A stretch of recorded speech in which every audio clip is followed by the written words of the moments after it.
Dans la nuit du 23 août 1857, quelqu'un a frappé à la porte du bureau du shérif de la paroisse de Saint-Tammany avec une urgence qui a glacé le sang du fonctionnaire de garde. Ce qui a été murmuré à travers cette porte a déclenché une enquête qui serait enterrée pendant 90 ans dans les archives poussiéreuses du palais de justice, scellées par des hommes dont les noms ornent encore aujourd'hui les rues de la Nouvelle-Orléans.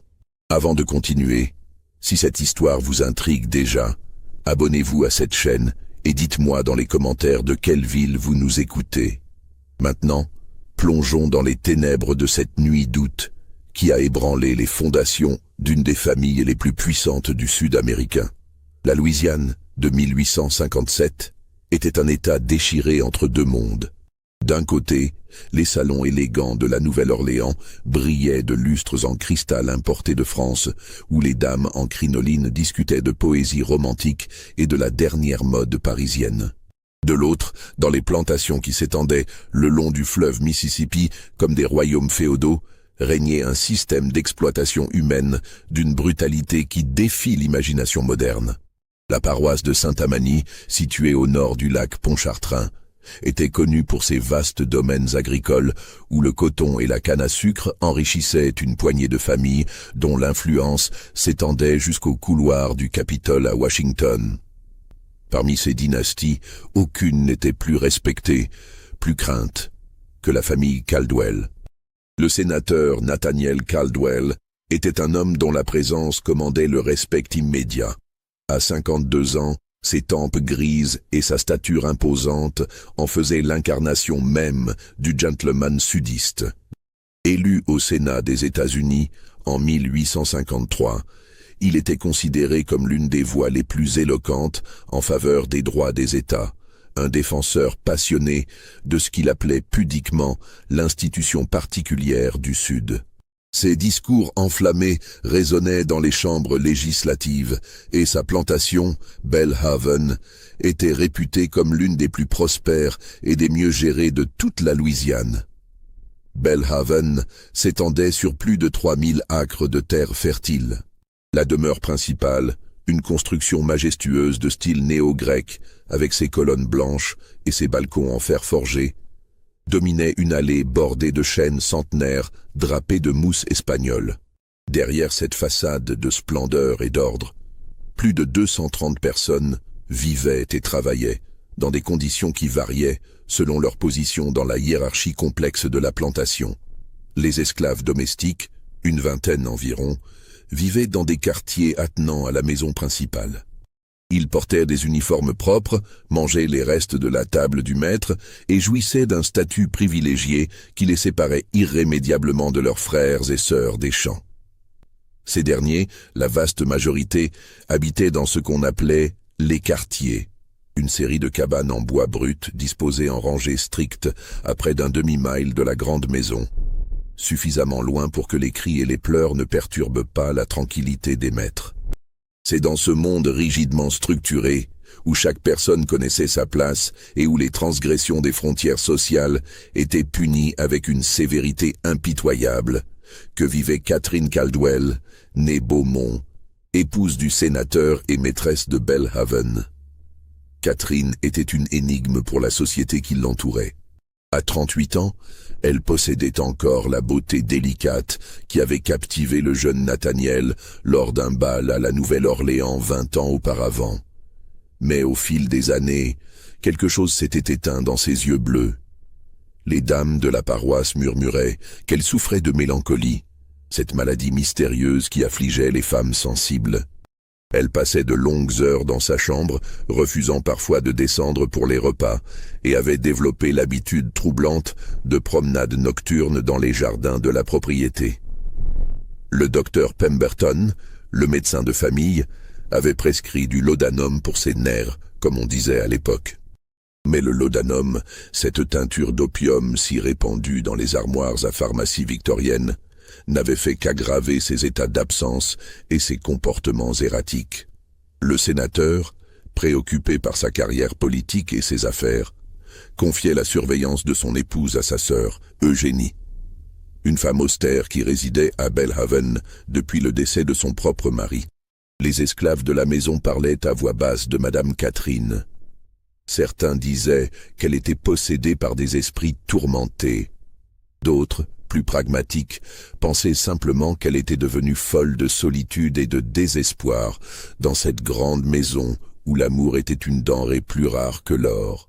Mais ce que personne n'aurait pu imaginer, c'était la véritable nature du secret que Catherine portait. Un secret qui allait exploser cette nuit d'août avec la force d'un ouragan ravageant les apparences soigneusement maintenues. L'été de 1857 avait été particulièrement étouffant. La chaleur humide s'accrochait à la terre comme un linceul moite, et même la nuit n'apportait qu'un soulagement minimal. Les moustiques bourdonnaient en nuées épaisses, et l'air portait l'odeur lourde de la végétation en décomposition mêlée à celle de la fumée des feux de camp dans les quartiers des esclaves. C'était une nuit sans lune. Les étoiles brillaient faiblement à travers l'atmosphère épaisse, offrant à peine assez de lumière pour distinguer les silhouettes des arbres. Dans la grande maison, les lampes à huile s'éteignaient une à une, alors que les occupants se retiraient pour la nuit. Le sénateur Caldwell était absent, retenu à Washington par des débats cruciaux sur l'expansion de l'esclavage dans les nouveaux territoires de l'Ouest. Il ne devait pas rentrer avant la fin du mois.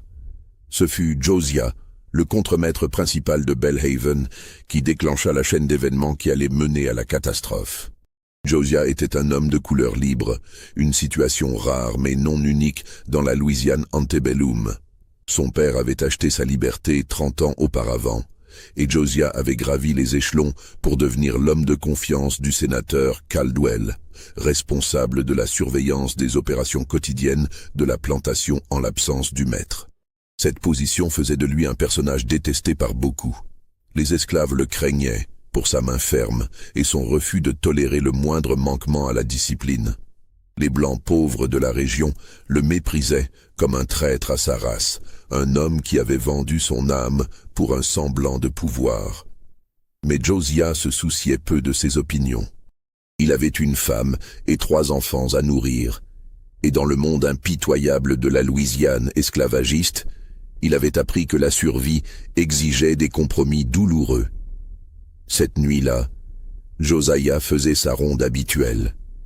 Les vols de nourriture et les escapades nocturnes étaient des problèmes constants, et il était de sa responsabilité de maintenir l'ordre. Vers minuit, alors qu'il passait près du fumoir où l'on conservait le porc salé, il remarqua une lumière vacillante dans les quartiers des esclaves. Ce n'était pas inhabituel en soi. Malgré les règles strictes interdisant les feux après le couvre-feu, les gens trouvaient toujours des moyens de se réchauffer ou de se réunir discrètement. Mais cette lumière venait d'une cabane particulière, celle occupée par un homme nommé Samuel et sa famille. Samuel était arrivé à Belhaven 5 ans auparavant, acheté lors d'une vente aux enchères à la Nouvelle-Orléans. C'était un homme dans la trentaine, grand et silencieux, qui gardait ses pensées pour lui-même. Il travaillait comme charpentier, une compétence précieuse qui lui valait certains privilèges. Il avait une femme, Ruth, et 2 jeunes enfants. Aux yeux de Josiah, Samuel était un travailleur fiable mais distant, quelqu'un qui ne causait jamais de problème, mais ne montrait jamais non plus de gratitude excessive pour les petites faveurs occasionnellement accordées.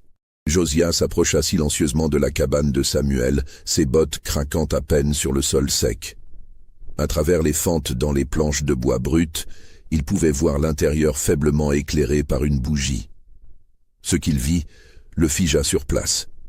Une femme blanche se tenait dans la cabane. Elle portait une robe de nuit simple, ses cheveux blonds défaits tombaient sur ses épaules. Il n'y avait aucun doute possible sur son identité. C'était Catherine Caldwell, la maîtresse de Belhaven. Elle parlait à voix basse avec Samuel.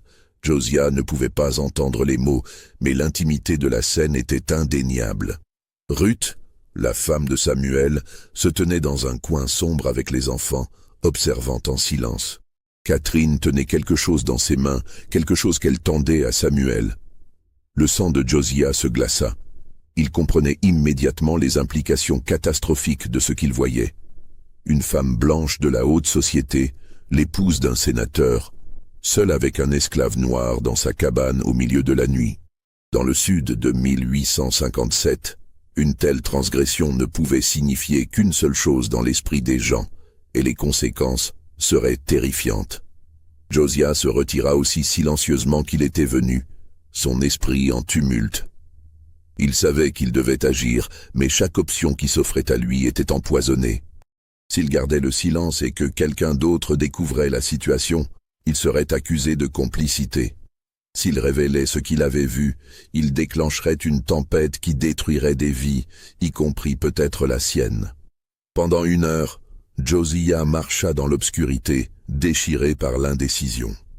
Finalement, guidé par ce qu'il considérait comme son devoir envers le sénateur Caldwell, qu'il avait élevé à sa position actuelle, il sella son cheval et partit pour le bourg le plus proche, où résidait le shérif adjoint Marcus Deveraux.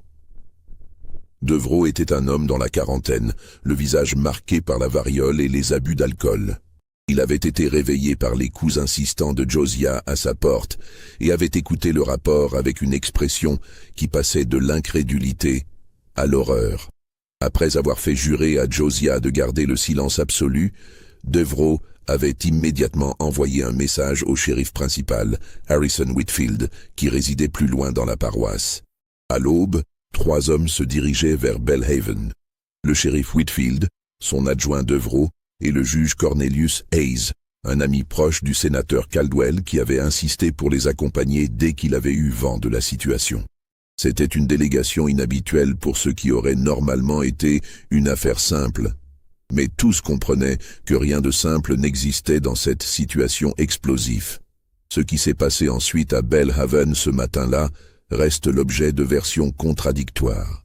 Les archives officielles de la paroisse de Saint-Tammany pour les mois d'août et septembre 1857 présentent des lacunes suspectes. Des pages ont été manifestement retirées des registres, laissant des bords déchirés et des séquences de dates discontinues. Ce qui peut être reconstitué provient de sources fragmentaires. Des lettres privées, découvertes des décennies plus tard. Des mentions cryptiques dans des journaux intimes, des rumeurs transmises à travers les générations par les descendants des esclaves de Belhaven.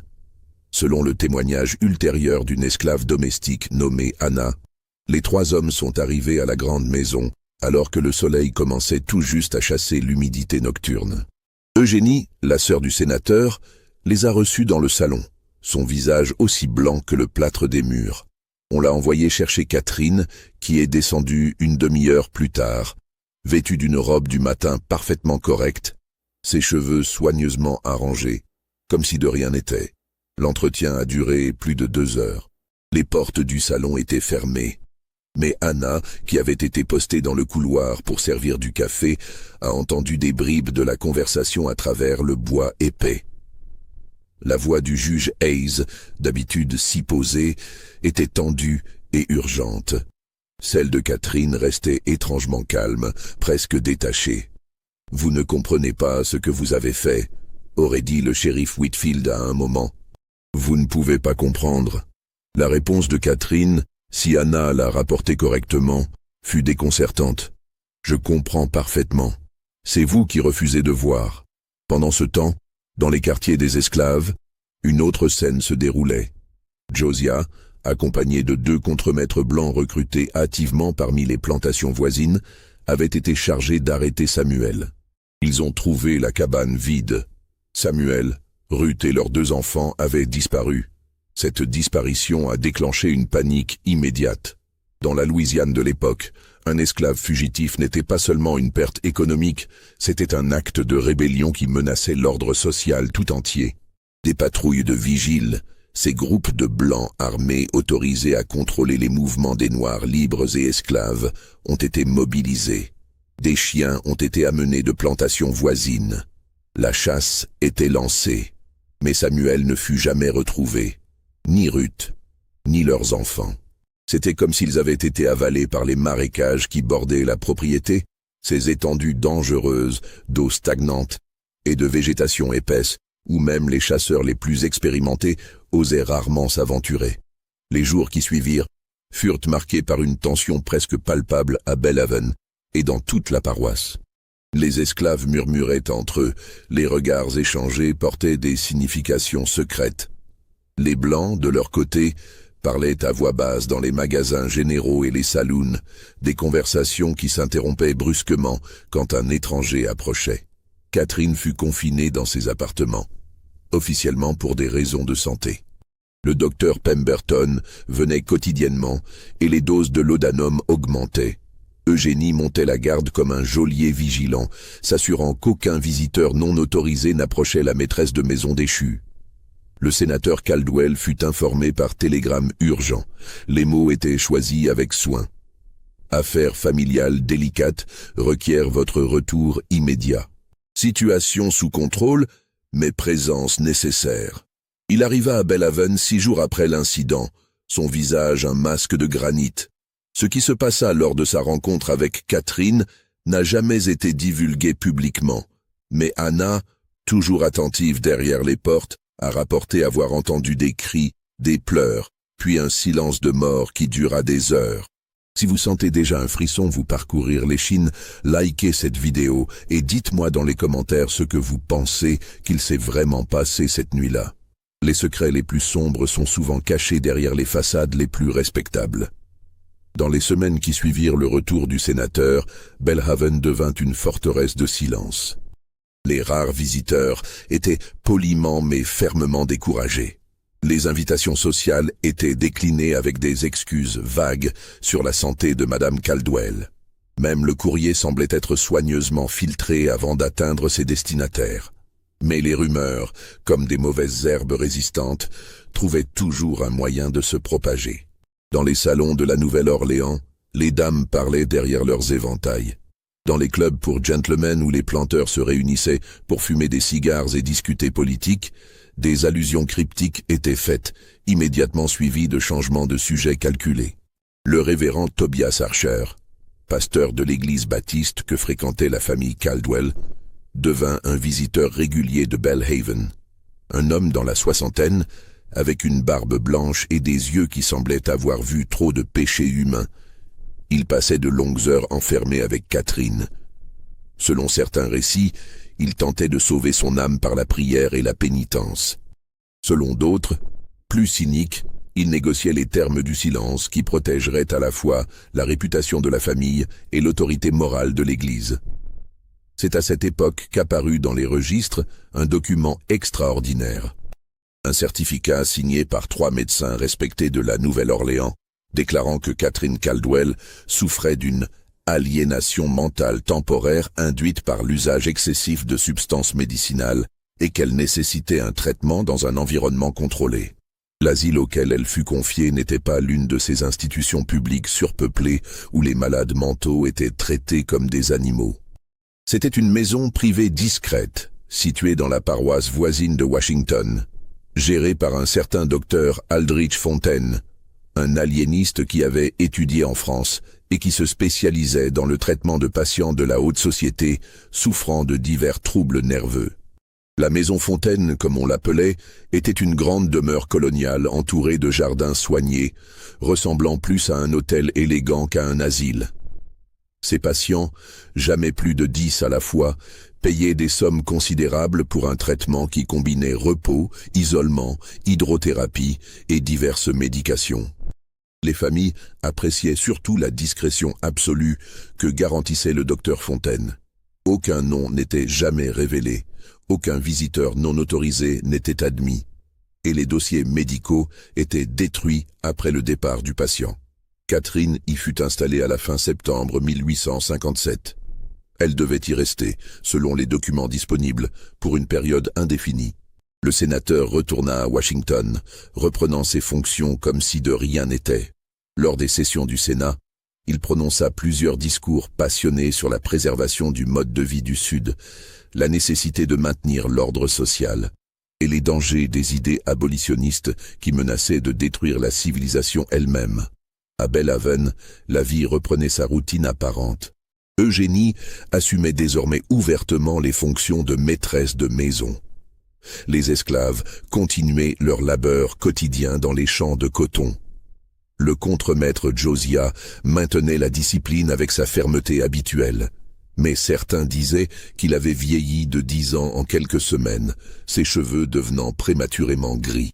Samuel et sa famille restaient introuvables. Les recherches officielles avaient été abandonnées après 1 mois, mais des chasseurs d'esclaves privés continuaient de patrouiller la région, motivés par la récompense substantielle offerte par le sénateur. Certains revenaient avec des histoires étranges de traces retrouvées puis perdues dans les marécages, de cabanes abandonnées dans des endroits impossibles, de rumeurs de réseaux souterrains aidant les fugitifs à voyager vers le nord.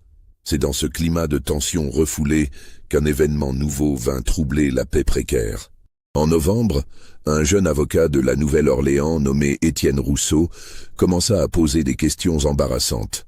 Rousseau était le fils d'un immigré français et d'une créole de la Nouvelle-Orléans, un homme de 28 ans qui s'était fait une réputation de défenseur passionné des causes perdues.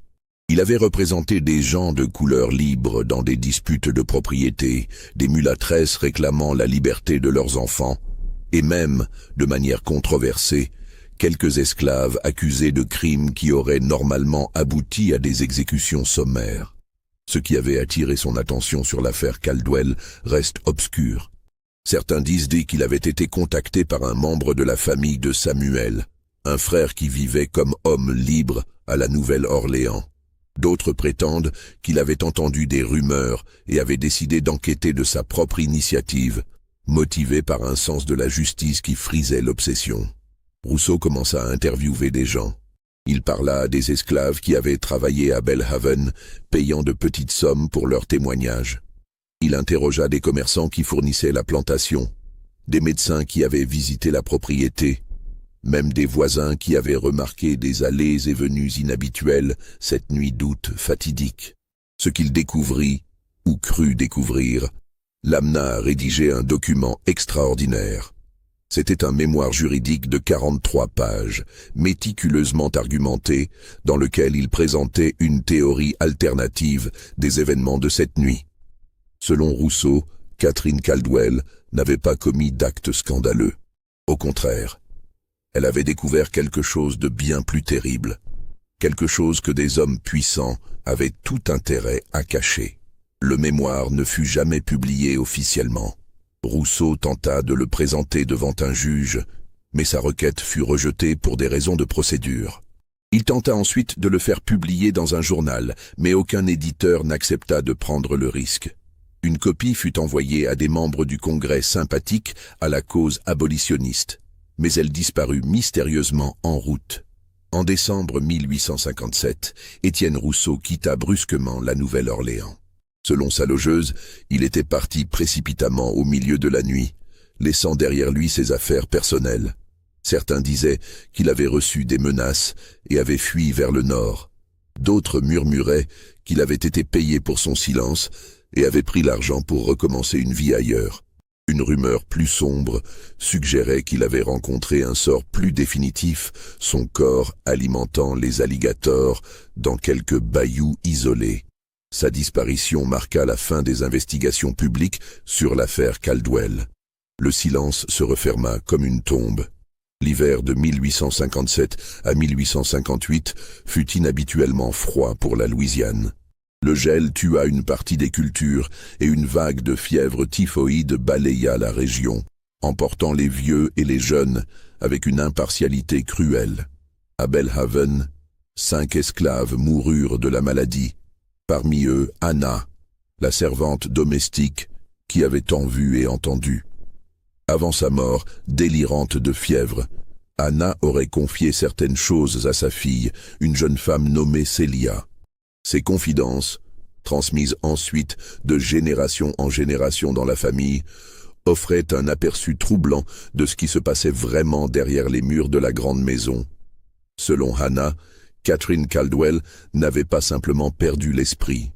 Dans les jours précédant l'incident d'août, elle avait confié à Hannah qu'elle avait découvert quelque chose de terrible, quelque chose qui la tourmentait au point de l'empêcher de dormir. Elle avait parlé de registres cachés, de chiffres qui ne correspondaient pas, d'enfants qui disparaissaient sans explication. Elle disait qu'ils vendaient les bébés, aurait murmuré Hannah sur son lit de mort. Les bébés à peau claire, ceux qui pouvaient passer pour blancs. Il les vendait au plus offrant, loin au Texas, où personne ne poserait de questions. Et elle disait que son propre mari était au cœur de ce commerce. Si cette accusation était vraie, elle révélait une dimension encore plus sombre de l'affaire. Le commerce d'esclaves était une activité légale et respectée dans le sud antebellum, mais même dans ce contexte, certaines pratiques étaient considérées comme particulièrement répréhensibles. La vente d'enfants en bas âge, séparés de leur mère, était théoriquement découragée, bien que largement pratiquée. Mais la vente d'enfants métis qui pouvaient passer pour blancs, destinés à être intégrés dans la société blanche sans connaître leur origine, c'était un secret que personne n'osait évoquer ouvertement. Un commerce souterrain qui brassait des sommes énormes et impliquait certaines des familles les plus respectables. Samuel, selon ce récit, n'était pas un amant illicite mais un informateur. Lui et Ruth avaient confiance en Catherine, la voyant comme différente des autres maîtres. Il lui avait révélé ce qu'il savait. Comment certains bébés nés dans les quartiers disparaissaient mystérieusement peu après leur naissance, leur mère recevant des explications vagues sur des maladies ou des accidents. Comment Josiah, le contremaître, était chargé de transporter ses enfants vers des intermédiaires à la Nouvelle-Orléans. Comment l'argent de ces ventes était soigneusement dissimulé dans les livres de compte de la plantation, apparaissant comme des dépenses pour du matériel agricole ou des réparations de bâtiments. Catherine, horrifiée par cette découverte, aurait confronté sa belle-sœur Eugénie, qui était apparemment au courant de tout. L'argument avait été violent. Des mots irréparables avaient été prononcés. C'est après cette confrontation que Catherine avait pris la décision fatidique d'aller voir Samuel cette nuit-là, pour lui donner non pas des faveurs interdites, mais de l'argent et des documents, des papiers de liberté falsifiés qui lui permettraient, ainsi qu'à sa famille, de fuir vers le nord. Mais Josiah l'avait vu, et les hommes qui profitaient de ce commerce secret ne pouvaient pas permettre que leur source de revenus soit exposée. La solution avait été d'inverser le récit, de transformer un acte de compassion désespéré en un scandale sexuel qui discréditerait Catherine et fournirait une excuse pour la faire taire définitivement. C'était une théorie cohérente qui expliquait beaucoup de choses. Mais était-elle vraie? Ou n'était-elle qu'une autre légende? Une histoire que les esclaves se racontaient pour donner un sens à l'incompréhensible, pour croire qu'il y avait eu au moins une personne blanche, une maîtresse, qui avait tenté de faire ce qui était juste? Au printemps de 1858, un événement nouveau donna un crédit inattendu à cette version. Un homme se présenta au bureau du shérif de la paroisse voisine de Tangipahoa. Il se faisait appeler Thomas Freeman et prétendait être un chasseur d'esclaves professionnel venu du Texas. Il avait avec lui des documents certifiant son identité et son activité légale. Freeman rapporta une histoire étrange. Quelques mois auparavant, en novembre, il avait été contacté par un intermédiaire à Houston pour retrouver un enfant blanc qui aurait été kidnappé et vendu illégalement. Le client était un couple fortuné qui avait acheté le garçon, âgé de 3 ans, auprès d'un marchand se présentant comme un agent d'orphelinat. Mais l'enfant avait parlé, racontant des histoires qui ne correspondaient pas à l'histoire officielle. Le couple, soupçonnant une fraude, avait engagé Freeman pour enquêter. Les investigations de Freeman l'avaient mené à une découverte troublante. L'enfant n'était pas orphelin. Il était le fils d'une esclave de Louisiane et avait été vendu peu après sa naissance. Le marchand qui l'avait fourni faisait partie d'un réseau opérant entre la Louisiane et le Texas, spécialisé dans le placement d'enfants métis à peau claire auprès de familles blanches qui ne pouvaient pas avoir d'enfants ou qui désiraient agrandir leur famille discrètement. Freeman avait remonté la piste jusqu'en Louisiane.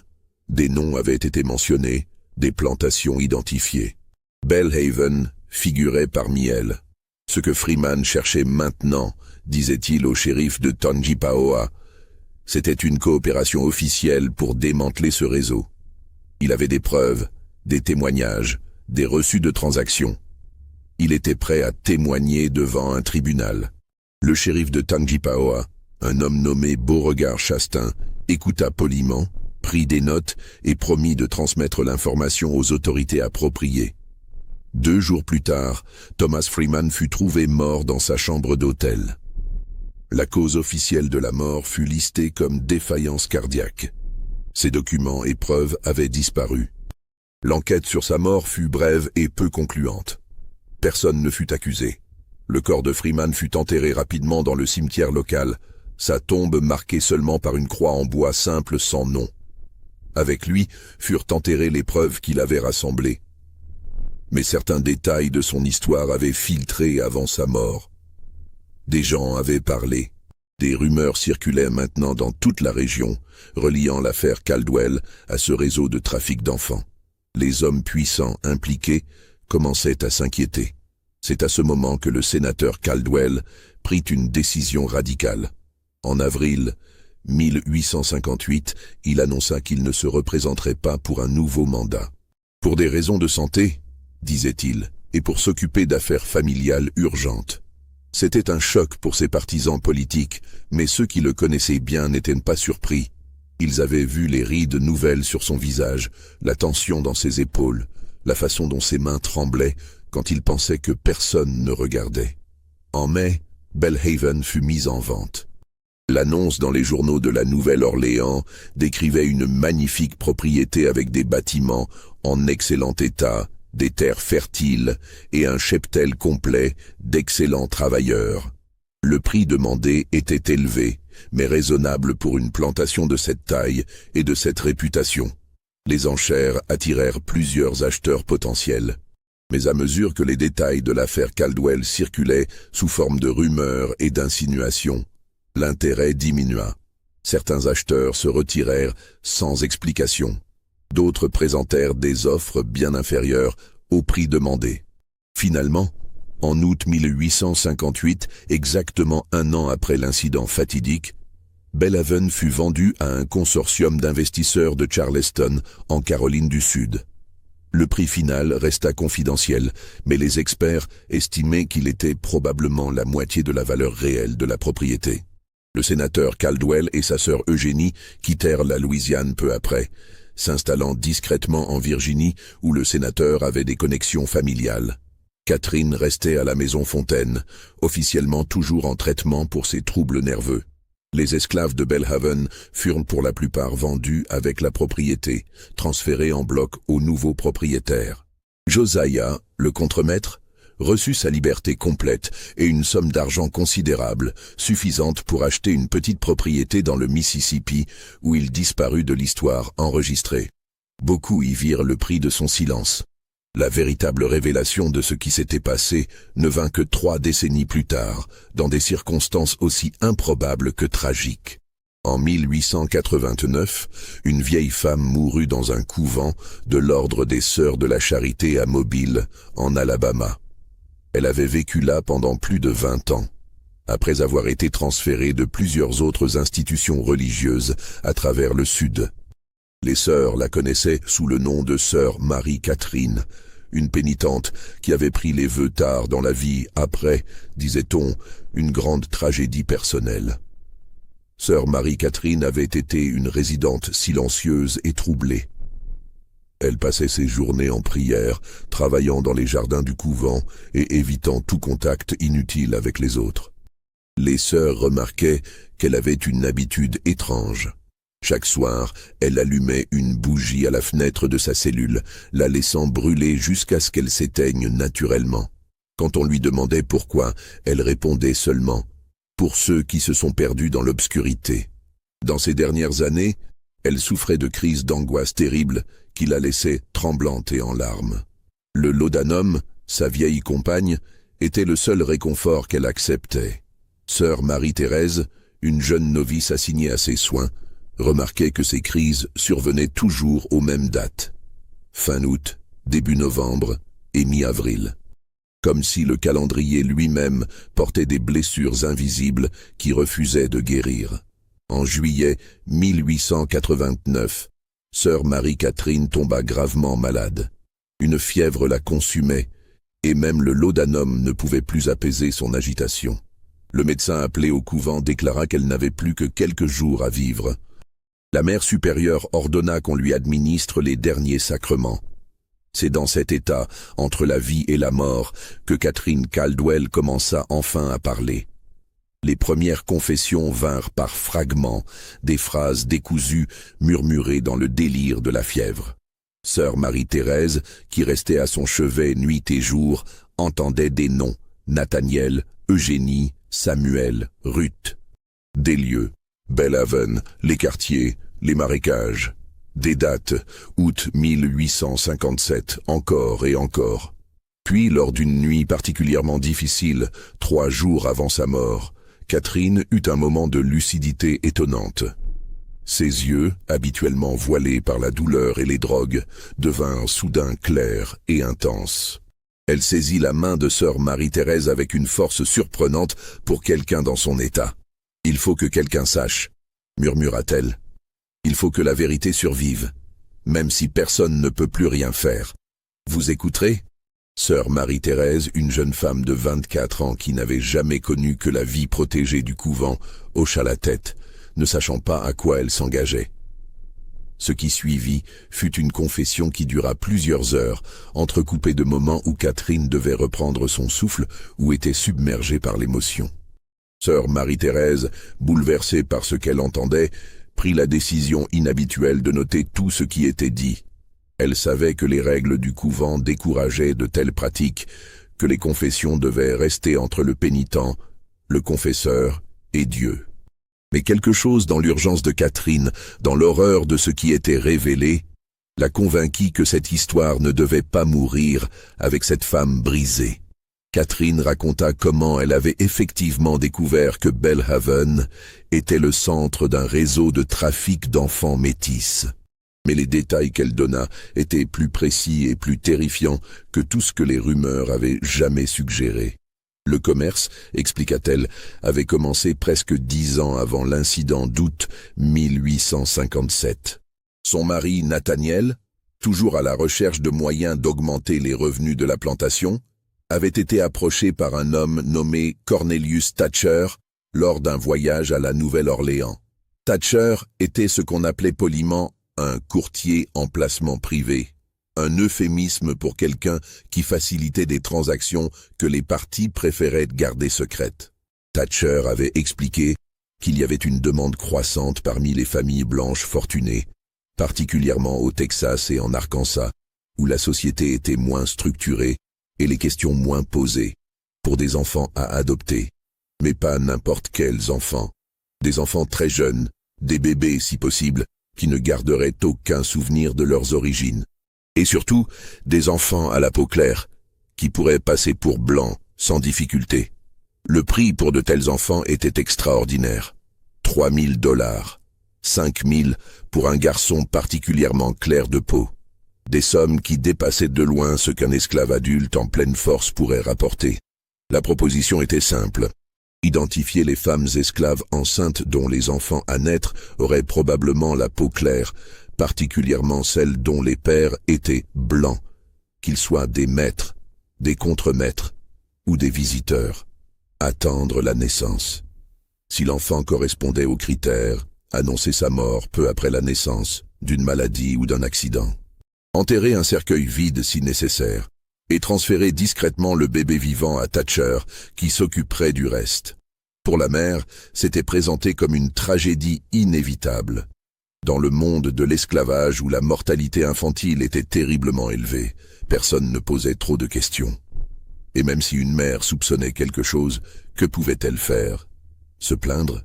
À qui? Elle était une propriété. Son enfant était une propriété. Aucun tribunal ne l'écouterait. Nathaniel avait accepté. Il voyait cela comme une opportunité d'affaires rationnelle. Ses enfants, raisonnait-il, auraient une meilleure vie en grandissant comme blancs, dans des familles aisées que comme esclaves à Belhaven. C'était presque un acte de charité, se disait-il, même s'il empochait des milliers de dollars pour chaque transaction. Eugénie avait été recrutée pour gérer les aspects pratiques. C'était une femme organisée, méthodique, et surtout dépourvue des scrupules sentimentaux qui auraient pu compliquer le travail. Elle identifiait les candidates, surveillait les grossesses et était présente aux naissances pour évaluer les nouveau-nés. Josiah, le contremaître, servait de transporteur, emmenant les bébés enveloppés dans des couvertures à des points de rencontre avec les associés de Thatcher. En 10 ans, selon ce que Catherine avait pu reconstituer, au moins 23 enfants avaient été ainsi vendus depuis Belhaven. 23 bébés arrachés à leur mère dans leurs premiers jours de vie, leurs existences effacées des registres comme s'ils n'avaient jamais été. Catherine avait découvert le complot par accident, en juillet 1857. Elle était entrée dans le bureau de son mari à la recherche d'un livre et était tombée sur un registre caché derrière d'autres volumes. C'était un livre de comptes privés, différent des registres officiels de la plantation. Les entrées étaient codées, mais pas assez pour quelqu'un qui connaissait les opérations de Belhaven. Elle avait vu les dates, les sommes, et compris petit à petit la véritable nature de ces transactions. L'horreur de cette découverte l'avait paralysée pendant plusieurs jours. Elle avait confronté Eugénie d'abord, espérant que sa belle-sœur nierait, qu'il y aurait une explication innocente. Mais Eugénie avait confirmé froidement, ajoutant que Catherine était naïve de s'offusquer. C'était le monde dans lequel ils vivaient. Les gens faisaient ce qu'ils devaient faire pour prospérer. Quand Catherine avait menacé de révéler tout à la police ou à l'église, Eugénie avait ri amèrement. « Et qui te croira? Tu es une femme connue pour tes nerfs fragiles, qui consomme du laudanum comme d'autres boivent du thé. Nathaniel est un sénateur respecté. Les hommes qui achètent ses enfants sont des piliers de leur communauté. Penses-tu vraiment que quelqu'un permettra qu'un tel scandale éclate? Tu te détruiras, et tu ne sauveras personne. » Mais Catherine ne pouvait pas simplement se taire. Dans son esprit tourmenté par le laudanum et le désespoir, elle avait formé un plan désespéré. Elle sauverait au moins une famille. Elle les aiderait à s'échapper avant que leur enfant à naître ne soit pris. C'est ainsi qu'elle était venue à Samuel et Ruth cette nuit d'août. Samuel était méfiant, comme Catherine l'expliqua à sœur Marie-Thérèse. Il ne comprenait pas pourquoi une maîtresse blanche ferait cela. Mais Ruth, enceinte de 7 mois, et terrifiée par les rumeurs qu'elle avait entendues sur des bébés qui disparaissaient, avait été plus réceptive. Catherine leur avait tout expliqué. Elle leur avait donné non seulement de l'argent et des papiers de liberté falsifiés, mais aussi une carte dessinée de sa main, montrant les routes sûres vers le nord, les maisons de Quakers sympathiques qui pourraient les aider, les endroits où éviter les patrouilles. Elle leur avait donné des noms de contacts à Cincinnati, une ville où des abolitionnistes aidaient les fugitifs. Ils devaient partir immédiatement, cette nuit même. Chaque heure de retard augmentait le risque. Samuel avait finalement accepté, submergé par la sincérité désespérée de Catherine. Ils avaient convenu que la famille partirait juste avant l'aube, profitant des dernières heures d'obscurité. Mais Josiah les avait vus, et tout ce que Catherine avait tenté de construire s'était effondré. Ce que Catherine raconta ensuite à sœur Marie-Thérèse fit frissonner la jeune novice jusqu'aux os. Les détails qu'elle donna ne pouvaient advenir que de quelqu'un qui avait été forcé d'entendre la vérité, peut-être comme une forme de torture psychologique. Quand Josiah avait rapporté ce qu'il avait vu au shérif adjoint Devereux, une décision rapide avait été prise. Catherine devait être discréditée immédiatement, et Samuel devait être éliminé avant qu'il ne puisse utiliser les documents qu'elle lui avait donnés. Devereux avait immédiatement contacté non seulement le shérif Whitfield, mais aussi le juge Hayes.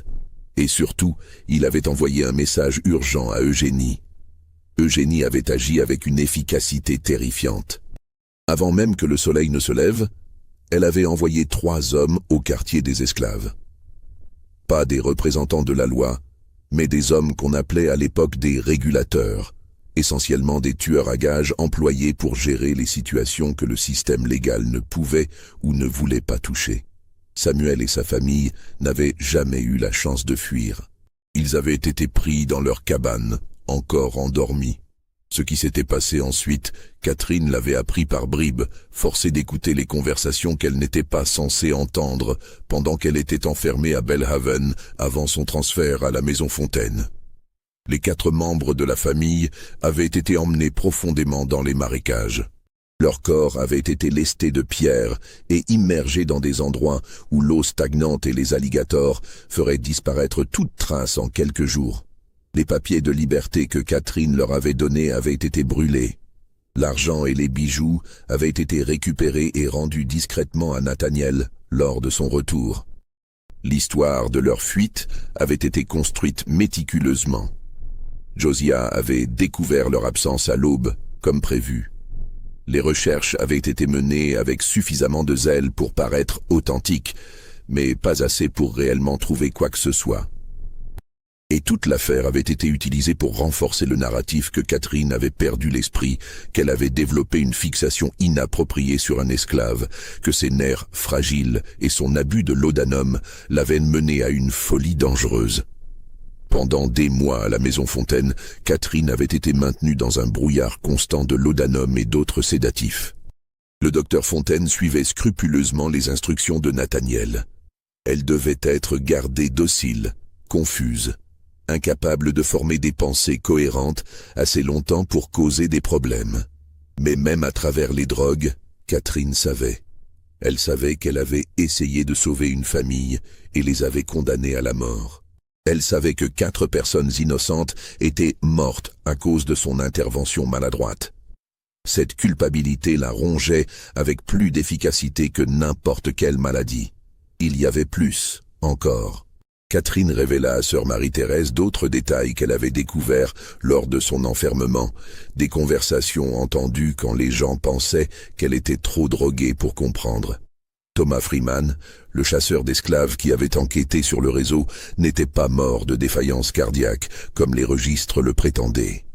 Il avait été empoisonné, probablement avec de l'arsenic administré progressivement dans sa nourriture à l'hôtel où il logeait.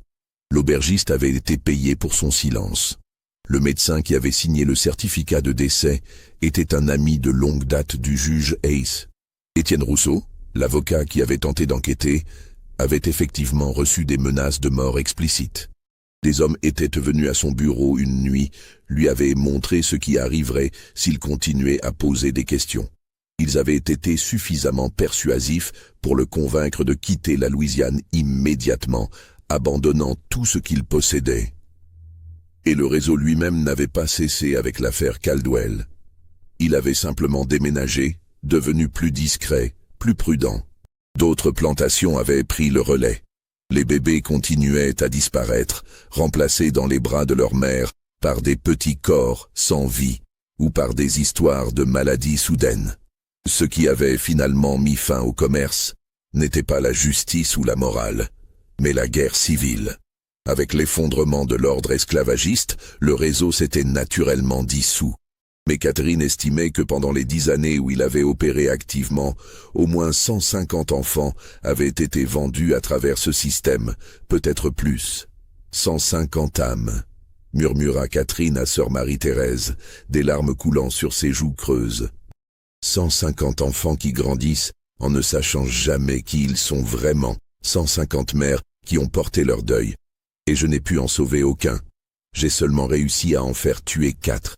Sœur Marie-Thérèse, bouleversée par cette confession, osa demander pourquoi Catherine avait accepté d'être transférée au couvent plutôt que de rester à la Maison Fontaine, où au moins elle aurait pu éventuellement être libérée. La réponse de Catherine fut simple et déchirante. Je cherchais la pénitence. Je pensais que si je priais assez, si je souffrais assez, peut-être que Dieu me pardonnerait d'avoir causé leur mort. Mais il ne l'a jamais fait. Et je ne le mérite pas. Dans les heures qui suivirent cette confession épuisante, Catherine sombra dans l'inconscience. Elle se réveilla brièvement 2 fois avant sa mort. La première fois, elle demanda si sœur Marie-Thérèse avait tout noté. Quand la novice confirma, Catherine hocha la tête faiblement et murmura « Bien, au moins quelqu'un saura, même si personne ne peut rien faire. » La deuxième et dernière fois qu'elle se réveilla, elle regarda vers la fenêtre où brillait la lumière du matin et dit quelque chose que sœur Marie-Thérèse nota soigneusement, bien qu'elle ne comprenne pas sa signification. « Samuel, Ruth, je suis désolé. Je vous ai cherché chaque nuit avec ma bougie. J'espère que vous avez trouvé la paix que je n'ai jamais pu trouver. » Puis elle ferma les yeux et mourut. Sœur Marie-Thérèse garda ses notes cachées pendant 2 ans, incertaine de ce qu'elle devait en faire. Les révélations qu'elle contenait étaient explosives, mais tous les protagonistes principaux étaient morts. Qui pourrait être tenu responsable? Et à quoi bon rouvrir de vieilles blessures? Finalement, en 1891, elle confia ses notes à la mère supérieure du couvent, une femme sage et pragmatique nommée Mère Agnès. Après avoir lu le document, Mère Agnès prit une décision qui reflétait les complexités morales de l'époque. Elle ordonna que les notes soient scellées et placées dans les archives du couvent, avec l'instruction qu'elles ne devaient être ouvertes qu'après 50 ans, en 1941. La vérité mérite d'être préservée, dit Mère Agnès à sœur Marie-Thérèse, mais la charité exige aussi que nous ne causions pas de dommages inutiles aux innocents. Il y a des gens vivants aujourd'hui qui seraient blessés par ces révélations. Des gens qui ne portent aucune responsabilité pour les péchés de leurs ancêtres. Dans 50 ans, ils seront partis, et peut-être que le monde sera prêt à confronter cette histoire. Mais l'histoire a ses ironies cruelles. Le couvent de Mobile fut gravement endommagé par un ouragan en 1906. Dans le chaos de la reconstruction, de nombreux documents furent déplacés, réorganisés ou perdus. Les notes de sœur Marie-Thérèse se retrouvèrent mélangées avec d'autres archives, leur importance oubliée. Ce ne fut qu'en 1947, 6 ans après la date prévue pour leur ouverture, qu'un jeune archiviste nommé Father Marcus Delacroix les découvrit par accident. Il effectuait un inventaire complet des archives en préparation de leur transfert vers un nouveau dépôt central de l'archidiocèse quand il tomba sur une enveloppe scellée portant une date et des instructions cryptiques. L'ouverture de l'enveloppe révéla les 43 pages de notes de sœur Marie-Thérèse, écrites dans une main soignée mais clairement tracées avec urgence et émotion. Father Delacroix, un homme dans la trentaine qui avait servi comme aumônier militaire pendant la Seconde Guerre mondiale, commença à lire et ne put s'arrêter. Ce qu'il tenait dans ses mains était un témoignage direct d'un des chapitres les plus sombres de l'histoire américaine. Mais c'était aussi un document qui soulevait d'innombrables questions. Combien de cette histoire était véridique? Les confessions d'une mourante droguée au laudanum pendant des décennies pouvaient-elles être considérées comme fiables? Father Delacroix était un homme méthodique. Avant de décider quoi faire avec ce document, il voulait vérifier autant de détails que possible. Il commença une recherche qui allait occuper ses heures libres pendant les 3 années suivantes. Les registres de la paroisse de Saint-Tammany pour août et septembre 1857 étaient effectivement lacunaires, exactement comme la confession de Catherine le mentionnait. Mais Father Delacroix trouva quelque chose de plus intrigant. Les pages manquantes n'avaient pas été simplement retirées. Elles avaient été soigneusement découpées avec un instrument tranchant, laissant à peine quelques millimètres de papier attachés à la reliure. C'était un travail professionnel, délibéré, fait par quelqu'un qui avait accès autorisé aux archives et du temps pour travailler sans être dérangé. Plus troublant encore, Father Delacroix découvrit que d'autres registres présentaient des anomalies similaires. Les registres de naissance d'esclaves à Belhaven entre 1847 et 1857 montraient un taux de mortalité infantile extraordinairement élevé, presque 2 fois la moyenne déjà terrible de l'époque. Mais aucun détail sur ces décès n'était enregistré. Pas de cause de mort, pas de mention d'enterrement, juste des annotations brèves, décédé, âge de jour ou mort-né. Father Delacroix trouva également des traces financières intrigantes. Les relevés bancaires du sénateur Caldwell, maintenant accessibles au public après tant d'années, montraient des dépôts réguliers de sommes importantes qui ne correspondaient pas aux revenus attendus d'une plantation agricole. Ces dépôts cessaient brusquement en septembre 1857. Le nom de Cornelius Thatcher apparaissait dans les archives de la Nouvelle-Orléans. Il était listé comme courtier commercial et avait des bureaux dans le quartier des affaires. Ces registres commerciaux, s'ils avaient jamais existé, avaient disparu.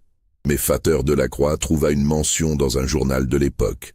Thatcher avait quitté la Nouvelle-Orléans précipitamment en octobre 1857, laissant derrière lui des dettes impayées. Personne ne savait où il était allé. Plus émouvant encore, Father Delacroix réussit à localiser des descendants de personnes qui avaient été esclavagisées à Belhaven. La famille Henderson, dont il avait retrouvé la trace à travers les registres des Freedmen's Bureau d'après-guerre, accepta de parler avec lui. Marcus Henderson, alors âgé de 70 ans, était le petit-fils de Celia, elle-même la fille de Hannah. Il se souvenait des histoires que sa grand-mère lui racontait quand il était enfant. Et ces histoires correspondaient, dans leurs grandes lignes, à ce que Catherine avait confessé à sœur Marie-Thérèse. Ma grand-mère parlait d'une femme blanche qui avait essayé d'aider, raconta Marcus Henderson à Father Delacroix lors d'une rencontre en 1949. Elle disait que cette femme avait le cœur bon, mais qu'elle ne comprenait pas dans quel monde elle vivait, qu'on ne pouvait pas simplement sauver les gens avec de la bonne volonté, que le système était trop puissant, trop enraciné. Henderson partagea également quelque chose de plus personnel. Sa propre mère, née en 1853 à Belhaven, avait la peau remarquablement claire. La famille avait toujours soupçonné qu'elle était la fille d'un homme blanc, probablement un contremaître ou un visiteur. Mais elle avait survécu, n'avait jamais été vendue. Pourquoi elle avait été épargnée alors que d'autres ne l'avaient pas été, restait un mystère pour la famille. Peut-être qu'ils ne pouvaient pas tous les prendre, spécula Henderson. Ou peut-être que ma grand-mère savait quelque chose et a menacé de parler. On ne saura jamais. Mais je sais que beaucoup de familles dans la région ont des histoires similaires. Des bébés qui sont morts mais dont on n'a jamais vu les corps. Des femmes qui n'ont jamais été les mêmes après avoir perdu un enfant. Qui savaient au fond d'elles-mêmes que quelque chose n'allait pas dans l'histoire qu'on leur racontait. Henderson mentionna également quelque chose qui glaça le sang de Father Delacroix. Dans les années 1920, un homme blanc âgé était venu dans leur communauté, cherchant des informations sur Belhaven et particulièrement sur les naissances et décès d'esclaves pendant les années 1840 à 1857. L'homme ne donnait pas son nom complet, se présentant seulement comme William. Il avait expliqué qu'il avait été adopté enfant au Texas, qu'il avait grandi comme le fils d'un rancher prospère. Ce n'était que dans sa vieillesse, en triant les affaires de sa mère adoptive décédée, qu'il avait trouvé des lettres qui suggéraient qu'il n'était pas son fils biologique, qu'il avait été acheté lorsqu'il était bébé à un courtier en Louisiane. Il voulait savoir d'où il venait vraiment, raconta Henderson. Qui était sa vraie mère, mais personne ne pouvait lui dire. Trop de temps s'était écoulé, trop de registres avaient été détruits pendant la guerre. Il est reparti les mains vides. Juste un vieil homme blanc qui avait découvert trop tard qu'il portait peut-être du sang noir dans ses veines. Cette histoire particulière hanta Father Delacroix. Si elle était vraie, elle signifiait que certains des enfants vendus par le réseau avaient vécu jusqu'à l'âge adulte sans connaître leurs origines. Certains peut-être vivaient encore en 1947. Des personnes âgées qui se croyaient blanches, mais qui portaient un secret qu'elles ne connaîtraient jamais. Combien d'entre eux existaient?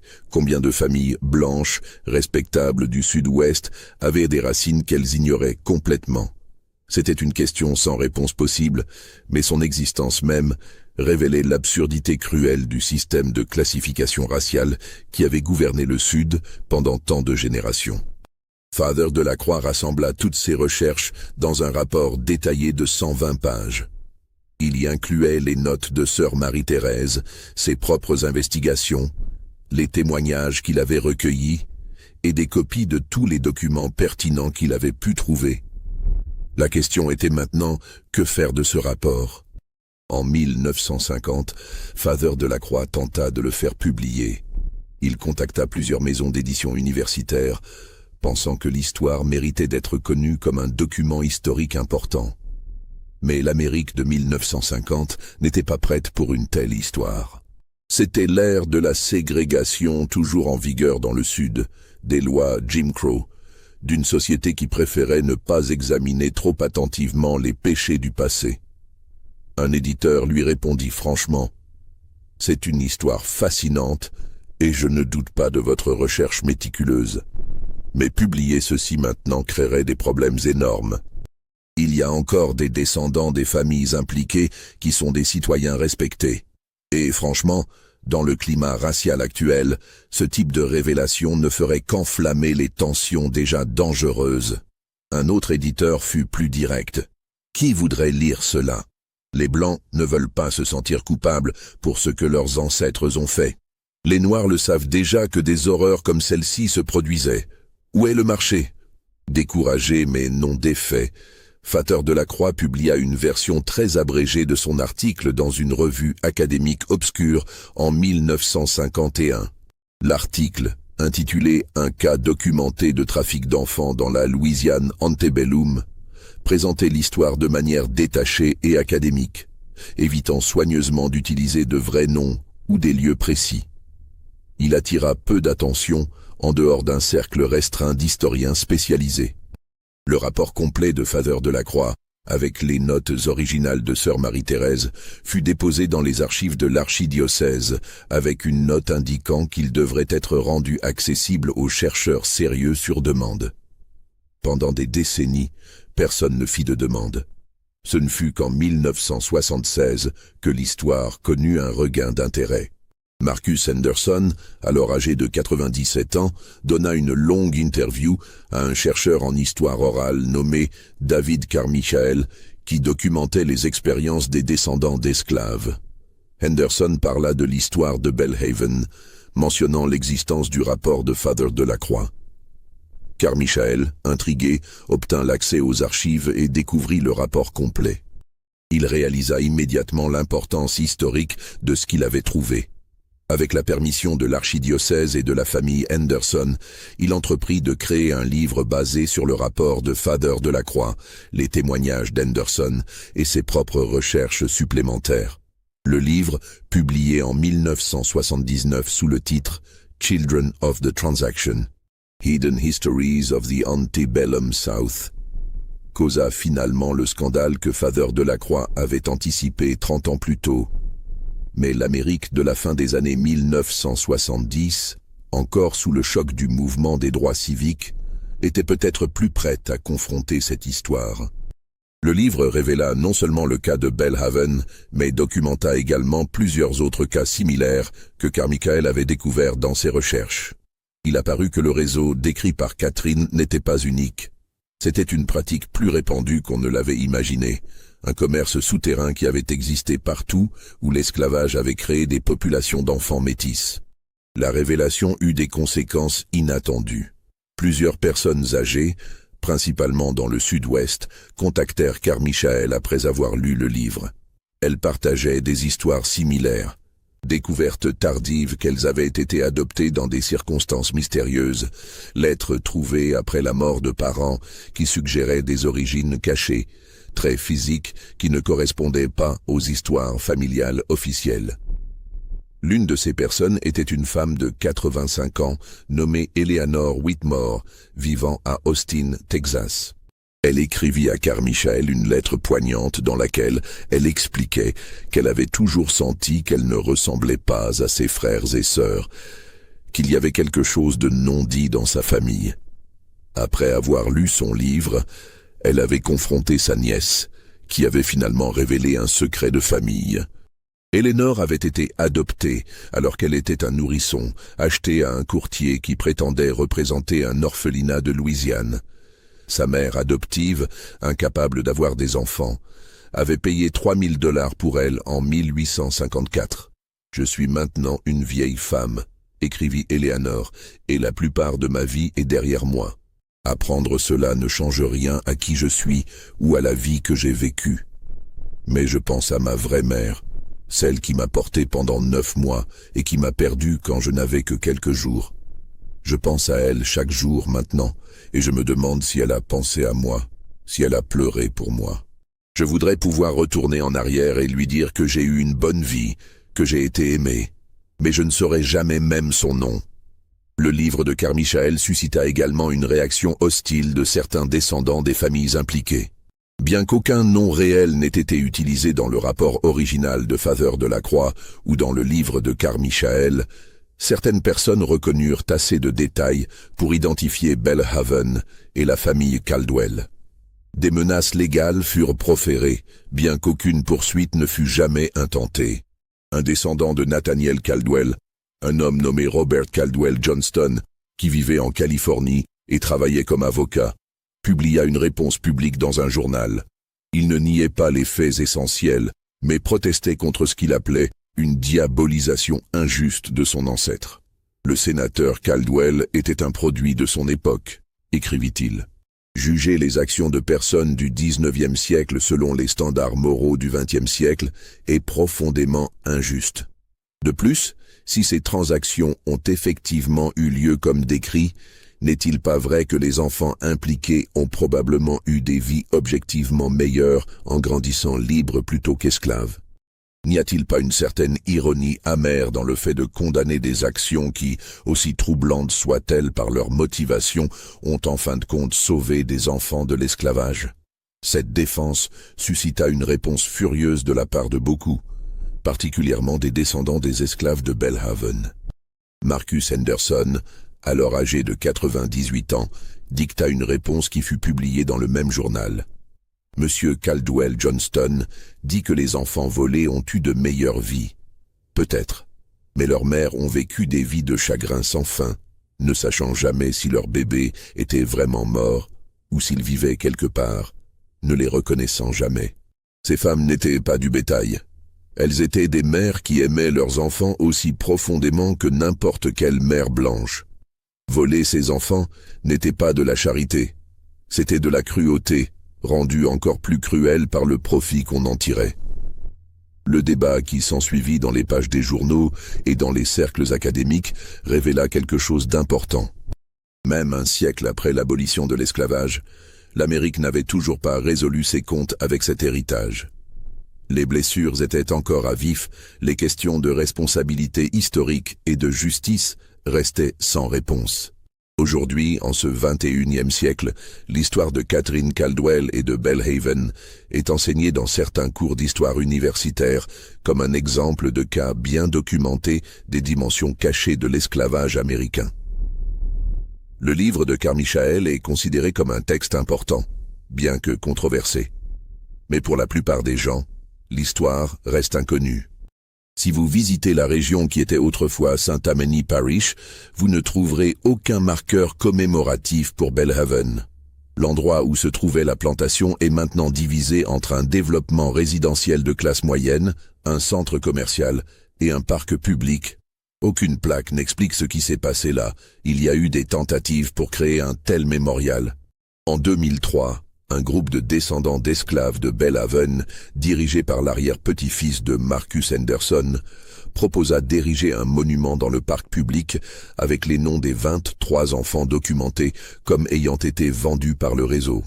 Le conseil municipal rejeta la proposition, citant les sensibilités de la communauté et des préoccupations que cela pourrait rouvrir de vieilles blessures. Cette décision provoqua une manifestation et une couverture médiatique nationale. Finalement, un compromis fut atteint. Un petit monument fut érigé mais sans nom spécifique et avec une inscription délibérément vague, en mémoire des âmes perdues de Belhaven et de toutes les familles séparées par l'injustice. Que leurs histoires ne soient jamais oubliées. Certains trouvèrent ce compromis approprié. D'autres le considérèrent comme une autre forme de dissimulation, une tentative d'effacer les détails spécifiques qui rendent l'histoire réelle et personnelle. Les notes originales de Sœur Marie-Thérèse sont maintenant conservées dans une collection spéciale de l'Université de Tulane, disponible pour les chercheurs.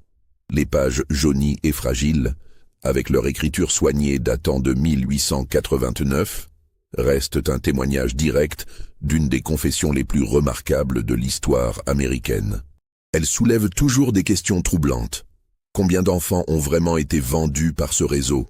Le chiffre de Catherine de 150 était-il précis ou était-ce une estimation basée sur des informations incomplètes? Combien de ces enfants ont vécu jusqu'à l'âge adulte? Combien ont découvert la vérité sur leurs origines? Combien sont morts sans jamais savoir?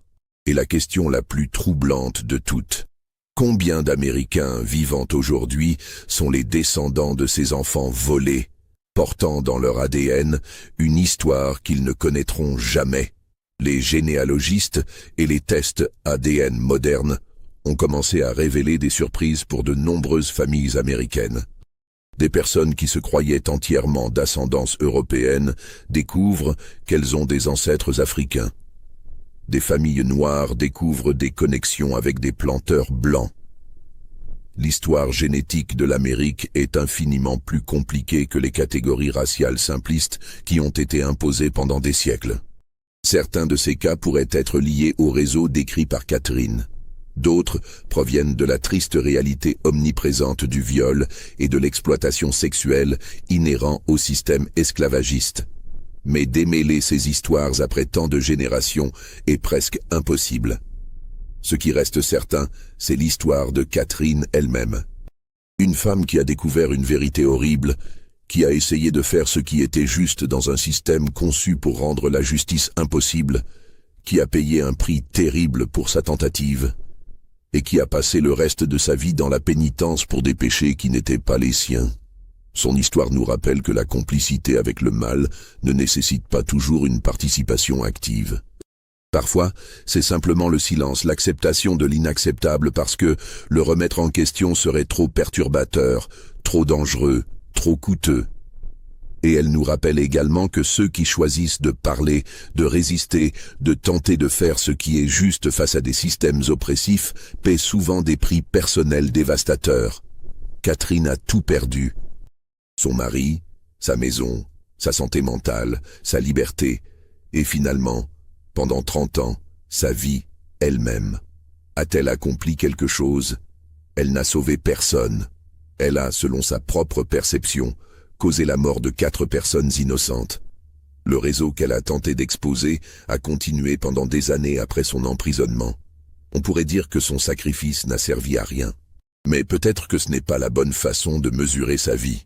Peut-être que l'importance de son histoire n'est pas dans ce qu'elle a accompli, mais dans ce qu'elle a tenté, dans le fait qu'au moins une personne, dans ce système de déshumanisation totale, a reconnu l'humanité de ceux qui étaient réduits en esclavage, au point d'être prête à risquer tout pour essayer de les aider. Et peut-être que l'importance réside aussi dans le fait que sa confession, préservée contre toute attente à travers les décennies, a finalement révélé une vérité que de puissants hommes avaient tenté d'enterrer. La vérité a émergé, même si cela a pris plus d'un siècle. Les 23 enfants documentés comme ayant été vendus par le réseau de Belhaven restent anonymes. Nous ne connaîtrons jamais leurs noms, leurs visages, leurs histoires individuelles. Nous ne saurons jamais quelle mère a pleuré quel enfant, qui a vécu et qui est mort jeune, qui a eu une vie heureuse et qui a souffert. Mais nous savons qu'ils ont existé. Et grâce à Catherine Caldwell, qui a refusé de se taire, et à sœur Marie-Thérèse qui a eu le courage de préserver son témoignage, leur existence n'est pas complètement effacée de l'histoire. C'est un héritage complexe et douloureux. Mais c'est peut-être tout ce qui reste quand on essaie de faire ce qui est juste dans un monde où les structures mêmes de la société sont construites sur l'injustice. Dans le cimetière du couvent de Mobile, la tombe de Catherine porte une pierre simple avec l'inscription « Sœur Marie-Catherine, 1819 à 1889, Requiescat in pace ». Rien n'indique qui elle était vraiment ou ce qu'elle avait vécu. Mais ceux qui connaissent son histoire viennent parfois placer des fleurs sur sa tombe, des descendants d'esclaves de Belhaven, des historiens qui ont étudié son cas, des gens qui ont simplement été touchés par son histoire et qui veulent honorer sa mémoire. Et chaque année, le 23 août, quelqu'un allume une bougie sur sa tombe et la laisse brûler jusqu'à ce qu'elle s'éteigne naturellement. Personne ne sait qui fait cela, qui maintient cette tradition. Mais la bougie brûle chaque année. Un petit point de lumière dans l'obscurité, un rappel que même dans les moments les plus sombres de l'histoire, il y a eu des gens qui ont essayé de faire briller la lumière. Samuel, Ruth et leurs 2 enfants n'ont aucune tombe marquée. Leurs corps restent quelque part dans les marécages de Louisiane, revendiqués depuis longtemps par la terre et l'eau. Mais leur histoire, préservée dans la confession de Catherine et transmise à travers les générations, assure qu'ils ne sont pas complètement oubliés. Et peut-être que c'est la leçon finale de cette histoire terrible, que la vérité, aussi longtemps qu'elle soit supprimée, aussi profondément qu'elle soit enterrée, trouve toujours un moyen de remonter à la surface. Elle peut prendre des décennies, des générations même, mais elle émerge. Les secrets que nous enterrons ne restent pas enterrés pour toujours. Les voix que nous tentons de faire taire trouvent éventuellement un moyen de parler. Et les histoires que nous préférerions oublier refusent d'être oubliées. C'est une pensée à la fois réconfortante et troublante. Réconfortante parce qu'elle suggère que la justice, même tardive et incomplète, est possible.